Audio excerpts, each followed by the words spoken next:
warahmatullahi wabarakatuh. Alhamdulillah. Alhamdulillahilladzi anzala ala abdihi kitaba wa lam yaj'al lahu iwajan qayyimah. Asyhadu an la ilaha illallah wahdahu la syarika lah wa asyhadu anna Muhammadan abduhu wa rasuluhu la nabiyya ba'dah.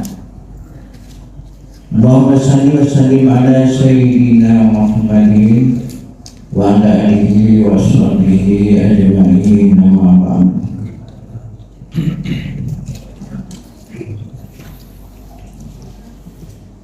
Yang kami hormati Bapak Pengurus Mushola Darul Aman Darul beserta jajarannya, yang kami hormati bapak-bapak, ibu jamaah tarawih yang dirahmati Allah. Alhamdulillah, yang utama dan pertama sekali marilah kita sekali bersyukur kepada Allah.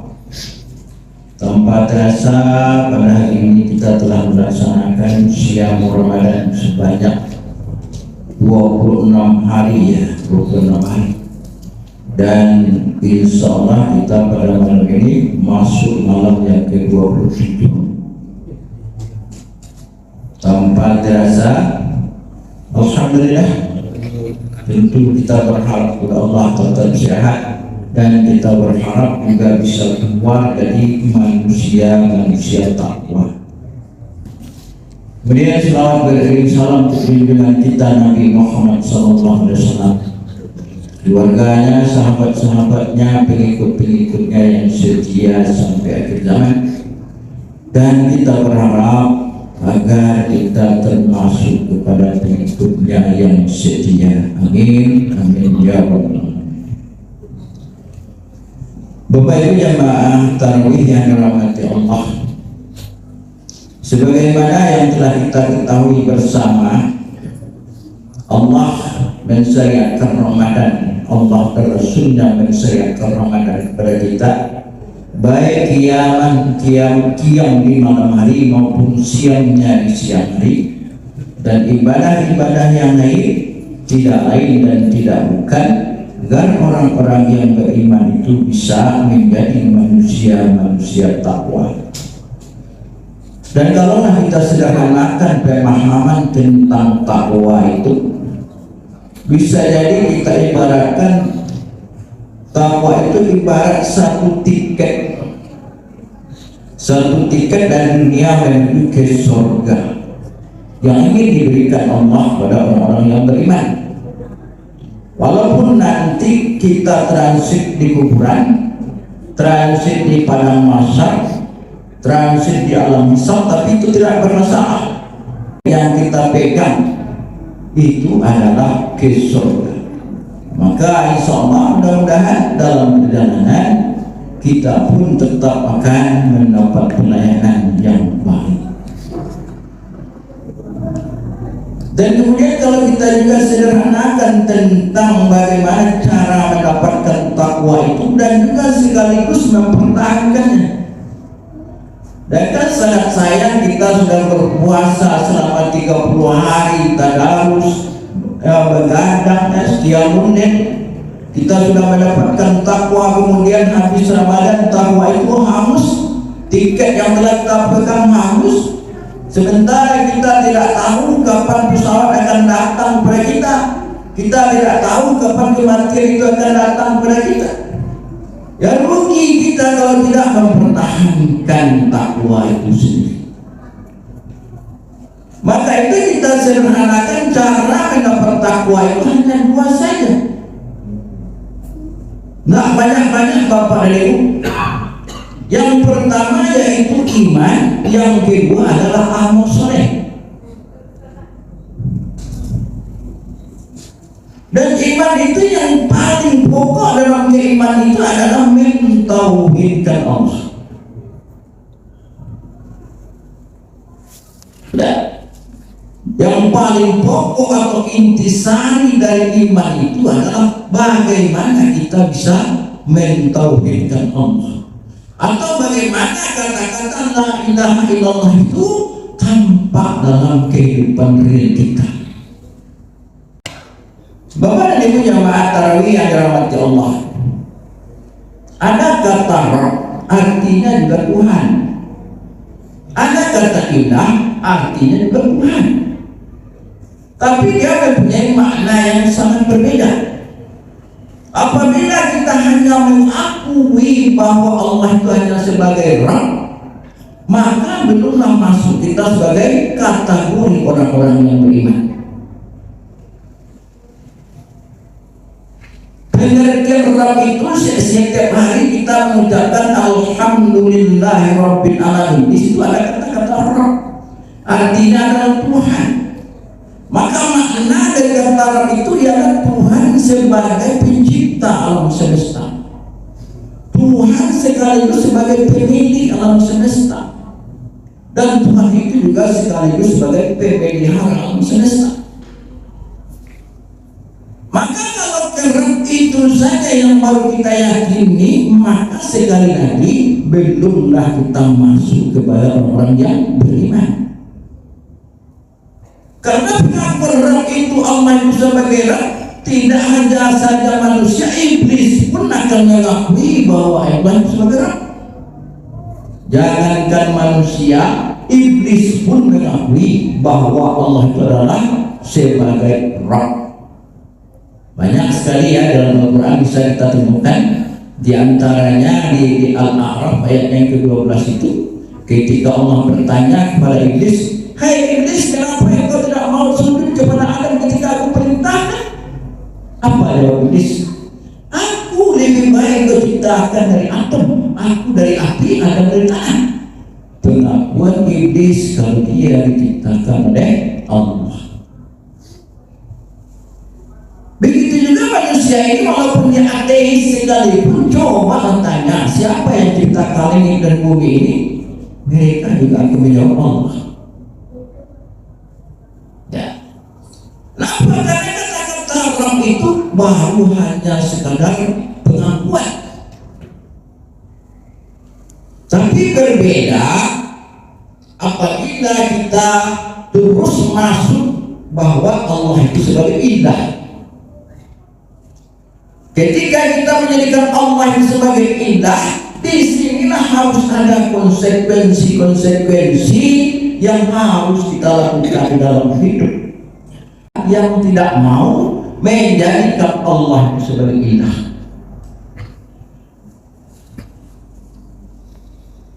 Maka kita unsur, paling tidak ada 4 unsur ilah ini yang harus terpatri dalam kehidupan kita, bahwa Allah itu adalah sebagai ilah.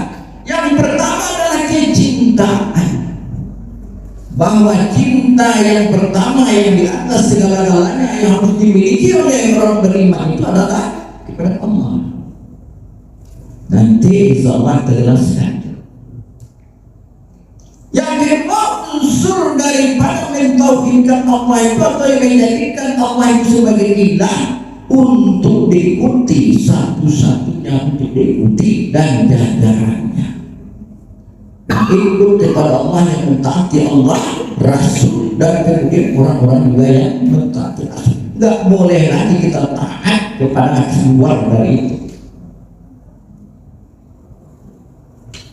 Maka ketiga, unsur ketiga daripada ilah Allah, apa namanya, Allah itu kita jadikan ilah yang paling kita takuti.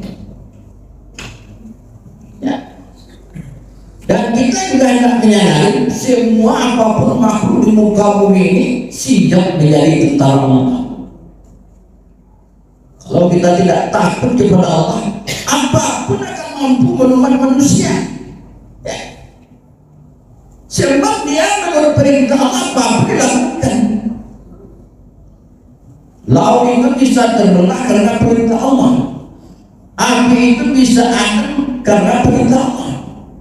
Dan ketika terjadi gempa tahun 2009 di daerah Pariaman, satu bukit bisa menimbun satu kampung, tanah bisa terbang, itu karena perintah Allah. Ya. Antara lain kisah-kisah dalam Al-Quran ada kaum Samud, ada kaum Fir'aun, segala macam. Bagaimana penyiksaannya, bagaimana penderitaan yang mereka alami. Itu adalah bukti-bukti bagaimana kita tidak takut kepada Allah. Apalagi ada nanti ancaman neraka Allah. Dan yang kemudian yang keempat, unsur daripada Allah itu dijadikan ilah adalah satu-satunya tempat kita berharap. Iyyaka na'budu wa iyyaka nasta'in. Nah, bagaimana itu jamaah tarawih yang dirahmati Allah? Oke, sekarang kita lihat yang pertama. Apa kata Allah? A'udzubillahi minasyaitonirrajim. Bismillahirrahmanirrahim. Wa minan nasi may yattakhidhu min dunillahi andadan yuhibbunahum ka hubbillah walladzina amanu ashaddu hubban lillah walau yaral ladzina zalamu idh yarawna al-'adzab anna al-quwwata lillahi jami'an wa anna Allaha syadidul 'adzab. Kata Allah, dan di antara manusia ada orang-orang yang menyembah tandingan-tandingan selain Allah. Mereka mencintainya sebagaimana mereka mencintai Allah. Adapun orang-orang yang beriman sangat-sangatlah cintanya kepada Allah. Dan jika seandainya orang-orang yang berbuat zalim itu mengetahui ketika mereka melihat siksa pada hari kiamat bahwa kekuatan itu kepunyaan Allah semuanya, dan bahwa Allah amat berat siksaannya. Ini kita bisa lihat, kita baca-baca di dalam surat Al-Baqarah ayat yang ke-165. Ayat ini ayat Muhammad, mudah kita memahaminya. Bagaimana orang-orang beriman itu cintanya kepada Allah, sangat-sangat cintanya kepada Allah. Dan sebelumnya kita juga melihat bagaimana orang-orang yang membuat tandingan-tandingan terhadap Allah, kemudian mereka menyamakan cinta kepada tandingan-tandingan itu sama dengan kepada Allah, maka itu juga sulit. Ya, umpama kita mencintai harta disamakan dengan Allah, kita mencintai keluarga disamakan dengan cinta kita kepada Allah, itu tidak dibenarkan. Maka haruslah Allah yang harus kita cintai yang utama. Dengan kata lain, perintah Allah itulah yang harus kita utamakan.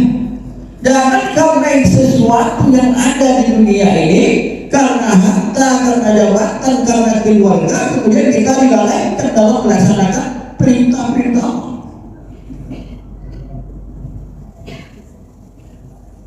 Nah, bagaimana cara untuk mencintai Allah itu? Di dalam surat Ali Imran ayat yang ke-31 juga tegas dijelaskan oleh Allah. Qul in kuntum tuhibbunallah fattabi'uni yuhibbukumullah yaghfir lakum dzunubakum wallahu ghafurur rahim. Katakanlah, seandainya engkau mencintai Allah, ikut aku, kata Rasul. Jadi ini kuncinya, ya. Kalau kita memang ingin mencintai Allah, bagaimana cara kita mencintai Allah itu? Maka satu-satunya jalan mengikuti Rasulullah SAW. Tentu kita harus banyak belajar dan baca bagaimana kisah perjalanan hidup Rasul sehingga kita bisa untuk mengikutinya. Di antara bagaimana cara Rasulullah mencintai Allah, di antaranya Rasulullah itu sangat senang berkelawat berdua-dua dengan Allah. Sangat senang Rasulullah membaca surat-surat cinta yang datang dari Allah. Dan itu memang sudah penyakit cinta, kesenangan, kebahagiaan berdua-dua dengan Allah. Dan kalau kita baca kisah bagaimana Rasulullah SAW dengan Tuhannya di seperempat malam, bahwa Rasulullah itu bangun di seperempat malam. Seperempat malam itu bisa kita bayangkan, bisa jam 1, bisa jam 12. Dan kemudian beliau sholat malam baik di dalam Ramadan maupun di luar Ramadan. Kalau di bulan Ramadan beliau salat malam itu sampai sahur, dan kalau di luar Ramadan sampai fajar. Maka sebenarnya salat malam, salat tahajud, sebab banyak sekali berita-berita Al-Quran. Kalau kita mau baca Al-Quran, baca Al-Quran dengan terjemahannya, kita akan bisa lihat betapa banyaknya berita-berita salat sunnah di malam hari. Ya, ini cara Rasulullah mencintai Allah, dan itu kita ikuti. Dan kemudian selalu berinteraksi dengan Al-Quran. Ya, jangan dalam hari kita sampai meninggal Al-Quran, tidak membaca Al-Quran, apalagi di bulan Ramadan ini. Hendaknya kita berusaha mengkhatamkan Al-Quran minimal 1 kali. Rugi kita kalau kita tidak mampu mengkhatamkan Al-Quran 1 kali di bulan Ramadan ini. Dan kemudian hari-hari kita baca, sediakan waktu kita baca Al-Quran, baca terjemahannya, tadabburi makna-maknanya, pikirkan, renungkan.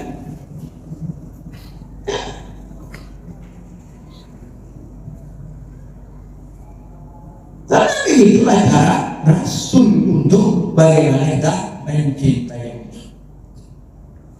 Kemudian berikutnya cara mencintai Allah ini ialah bahwa apapun yang kita miliki di dunia ini, apakah itu berbentuk keluarga, apakah berbentuk harta atau berbentuk jabatan, maka semuanya akan menjadi amanah. Itu adalah amanah yang diberikan oleh Allah kepada kita. Maka cintailah dia sepantasnya. Umpama kita mencintai harta kita, taruhlah itu mobil, karena itu bermanfaat untuk kita, jadi jangan sampai dia masuk ke hati. Sebab yang ada cinta di hati itu hanyalah kepada Allah. Ya, harus kita kelola harta kita, karena nanti akhirat harus kita perhatikan. Pertanyaan di akhirat itu 2 tentang harta, dari mana didapatkan dan kemana yang dibelanjakan. Maka dari bumi ini kita harus menatanya, tidak hanya nanti di akhirat saja kita terbengong-bengong, kita sudah tahu bahwa kita akan ditanya seperti itu, tapi di bumi kita tidak bersiap-siap, ya salah kita. Jadi hendaknya kita mengelola harta itu, yang kita dapat, harta yang kita dapatkan itu betul-betul halal, betul-betul diridhoi oleh Allah. Makanya Rasulullah mengatakan yang haram itu jelas haram, yang halal itu jelas halal. Ada di antara keduanya yang subhat, yang ragu-ragu, yang namanya subhat, tinggalkanlah yang subhat itu. Bagaimana lagi Rasul cara menunjukkannya pada kita? Karena harta itu kan tidak akan bawa, yang bawa dia yang kita infakkan untuk agama kita. Yang tertinggal yang didepositokan di bank yang menjadi aset di sana sini belum tentu. Ini harus kita sadari, karena orientasi orang beriman itu akhirat, bukan dunia.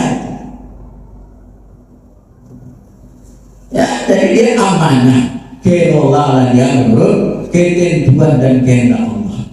Keluarga juga, kita juga begitu, harus dikelola menurut ketentuan dan kehendak Allah. Jangan dibiarkan anak istri kita tidak sholat, jangan dibiarkan anak gadis kita tidak menutup aurat keluar rumah. Wajib kita marah, karena ada cemburu Allah nanti kepada kita, kepada keluarga kita. Kita tidak tega nanti kalau dia kira dia dilempar ke neraka oleh Allah, karena kita mencintai dia, karena kita mencintai Allah. Maka kita harus mengaturnya menurut ketentuan Allah. Nah, Bapak dan Ibu jemaah tarawih yang dirahmati Allah, itu diantara lain cara bagaimana kita mencintai Allah. Juga salat malam itu yang memberi nama adalah Rasul. Salat lail masna kata Rasul. Yang memberi nama tahajud adalah Allah. Tarawih entah dari mana, tapi bisa jadi karena kita melaksanakan tarawih ini di awal malam. Ya, makanya salat malam Rasulnya sangat variatif. Tapi yang jelas salat malam Rasul sangat tergantung daripada bacaan ayat yang baca. Maka pernah satu kali sahabat mengiringi sholat malam Rasulullah SAW. Ketika Rasul salat diiringi oleh sahabat, ketika Rasul membaca surat Al-Baqarah, dikiranya tamat Al-Baqarah akan rukuk, belum. Tambah lagi Al-Imran akan rukuk, belum juga. Tambah lagi An-Nisa akan rukuk, belum juga. Di Al-Maidah baru Rasul. Tanpa sebenarnya tak mungkin kalau tidak senang, kalau tidak bahagia. Ya kalau seandainya 20 menit saja 1 juz sampai Al-Maidah itu sekitar 6 juz. Jadi lebih kurang 100 menit, 2 jam kurang 1 rakaat. Jadi tidak heran kalau Nabi itu kakinya sampai bengkak-bengkak karena semangatnya. Sehingga Siti Aisyah istri beliau bertanya, ya Rasulullah, bukankah engkau sudah dijamin oleh Allah akan ampunan? Benar. Ya Rasulullah, bukankah engkau sudah dijamin surga oleh Allah? Benar. Tapi kenapa engkau sampai begitu sholat malam ya Rasulullah? Apa yang bermaksud? Tidak pantaskah saya orang yang menjadi yang bersyukur? Tak ada oleh Rasulullah naik dalam sholat malamnya kecuali ingin berdua-dua dengan Allah. Makanya tak heran pula kita ketika tugas beliau telah selesai, surat Al-Maidah yang ketiga itu telah diturunkan, datang Jibril kepada Nabi. Hai Muhammad, kata Jibril. Apa Jibril? Kata Nabi. Ini ayat besar dari Allah. Apa itu Jibril? Tugas engkau telah selesai Muhammad. Tinggal pilih, apakah engkau ingin dunia beserta kunci-kuncinya, ataukah engkau ingin kembali kepada Rabbmu? Ditawarkan begitu oleh Allah. Apa jawab Rasul? Saya ingin kembali ke Rabbku ya Jibril. Apa indahnya saking rindunya Rasulullah dengan Allah. Kan penyakit kita itu rindu kepada Allah. Ditawarkan ingin dunia yang kunci-kuncinya, ataukah ingin engkau kembali kepada Rabbmu? Maka Nabi menjawab, ingin kembali kepada Rabbku ya Jibril. Tidak lama setelah itu Nabi sholat. Jadi mungkin kita tidak mungkin seperti Rasul itu mengikuti cukup sepertiga malam atau seperempat malam.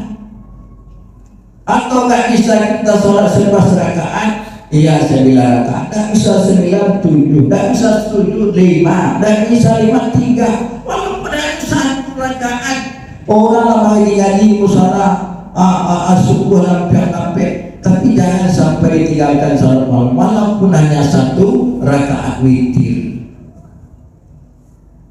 Itu cara kita mengikuti Rasul. Biasakan sholat malam, karena sholat malam itu pakaiannya orang-orang bertakwa. Maka Imam Al-Ghazali satu kali saja sholat malam beliau ketinggalan, di pagi hari beliau menangis sesungguhkan. Salah apa yang saya perbuat, dosa apa yang telah saya perbuat, kenapa saya tidak bangun di tengah malam, kenapa saya tidak salat malam tadi.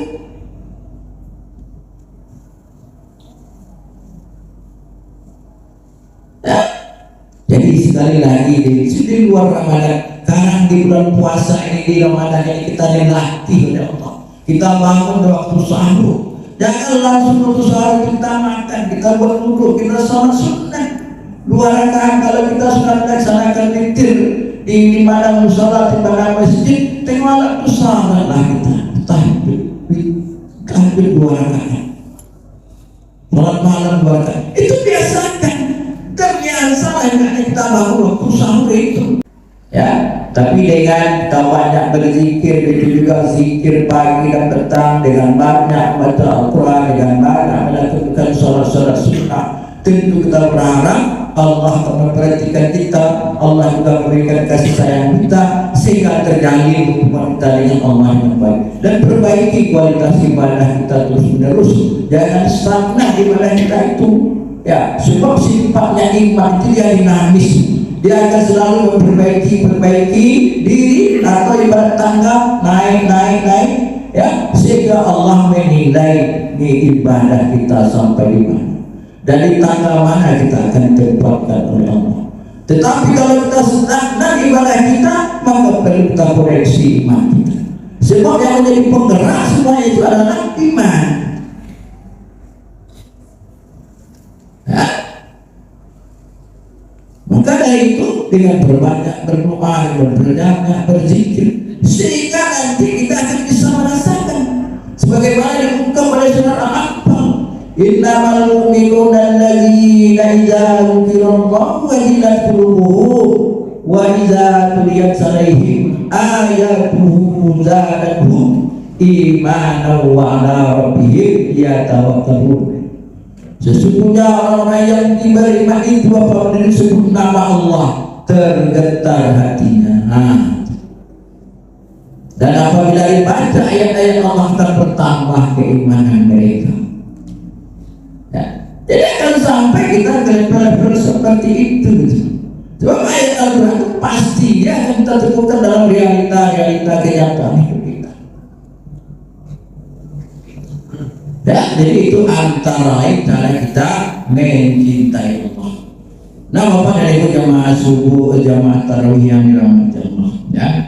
Karena memang waktu sebenarnya yang membatasi kita.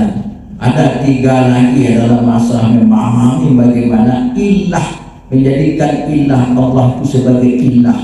Yang kedua harus diikuti, yang harus kita ikuti adalah Allah, kun arti Allah wa arti Rasul.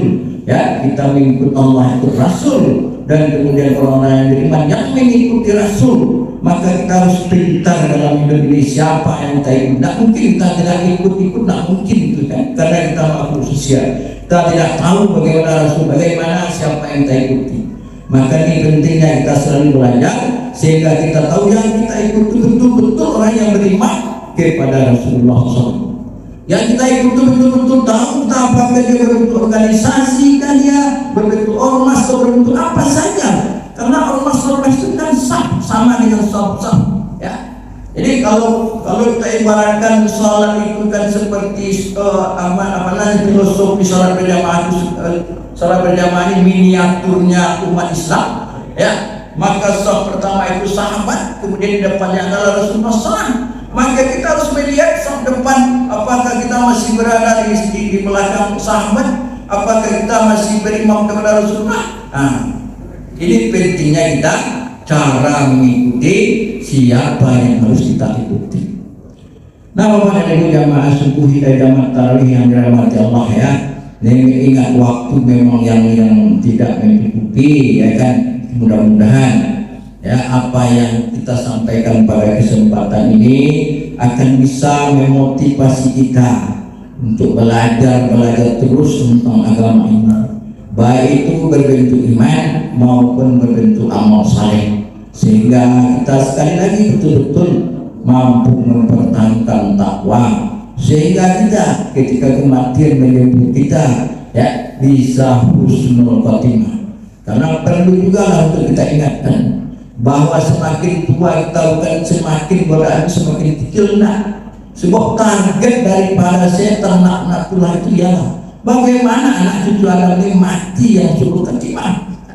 Jadi kalau kita tidak intent dengan mendekatkan diri kepada Allah, kalau sisa iksa umur kita ini kita tidak mendekatkan diri kepada Allah dengan sungguh-sungguh, ada yang akan bisa menolong sakaratul maut itu selain daripada Allah. Ya. Ini salah satu utama pentingnya kita selalu mendekatkan diri kepada Allah. Demikian kami mohon maaf bila itu berkata. Assalamualaikum warahmatullahi wabarakatuh. Waalaikumsalam warahmatullahi wabarakatuh.